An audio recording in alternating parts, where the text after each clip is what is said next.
ஆந்திராவினுடைய முதலமைச்சர் சந்திரபாபு நாயுடு கல்லு குடிச்சிருக்காருங்க. ஒரு முதலமைச்சர் வெட்ட வெளியில நின்று கல்லு இறக்க சொல்லி பனை மரத்துல இருந்து பனங்கல்லு குடிச்சிருக்கிறார். ஒரு கிராமத்திற்கு ஓய்வூதியம் 3000 4000 உயர்த்தக்கூடிய ஒரு விழாவுக்கு போயிருக்காரு.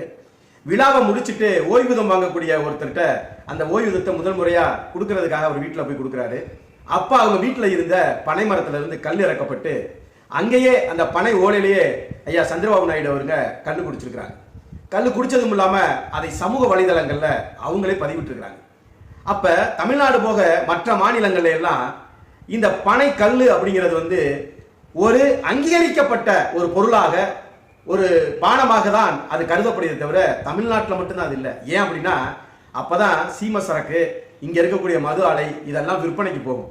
அதனாலதான் தமிழ்நாட்டில் இத்தனை ஆண்டு காலமா கல் இறக்குறது தடை செய்யப்பட்ட ஒன்றா இருக்குது. இப்ப யோசித்து பார்த்துக்கோங்க, கேரளால கல் இருக்கு, ஆந்திரால இருக்குது, கர்நாடகால இருக்குதுன்னா ஏன் இங்க மட்டும் இல்லை? சிந்திக்கணும்.